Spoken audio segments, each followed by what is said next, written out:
Cory, ano yung gagawin mo? Sa classroom ko? Mananampal ng estudyante.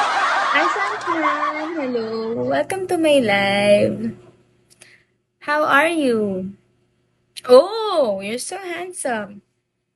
Hand Buddy, hello! Hi, Beto! Bitin yung season 2. May season 3 pa yan. Pero pangit. Yung Gyeongsong Creature ang inaantay ko. Gyeongsong Creature. Inaantay ko yung season, susunod na mga season. Charlie Tokyo, hello!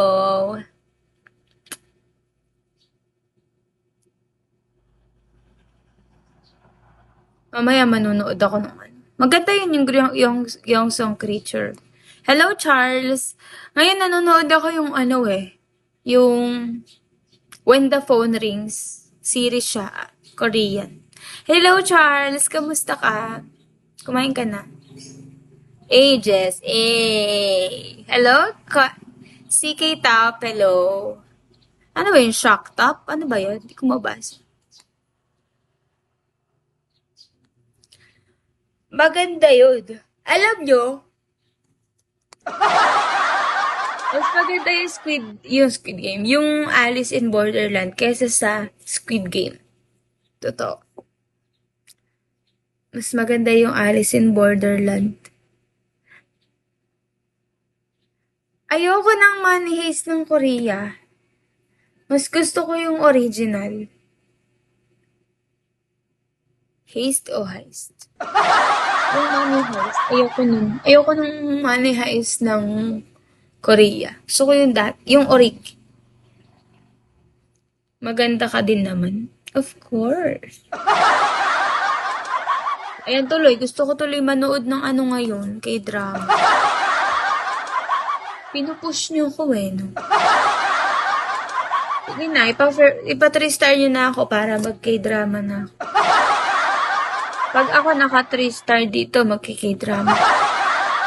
Gusto lang kasi nandun si Crush. Oo, kaya ako Hello, bebe ko.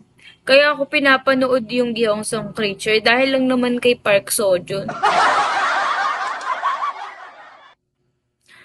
Tsaka si Han So-hee kasi maganda din. Pag mga idol ko yung mga vagabond maganda. Oo nga daw, sabi nila. Maganda. Itaewon ba? Napanood niyo na? Ang ganda-ganda nun. Alam niyo ano yung hinihintay ko na may season 2? Yung Scarlet Heart. Bakit hanggang ngayon wala? Siguro, feeling ko kaya walang season 2 yung Scarlet Heart. Sa sobrang ganda nung una niya. Parang ang hirap niya sundan kasi nag-set siya ng mataas na standard. So, kung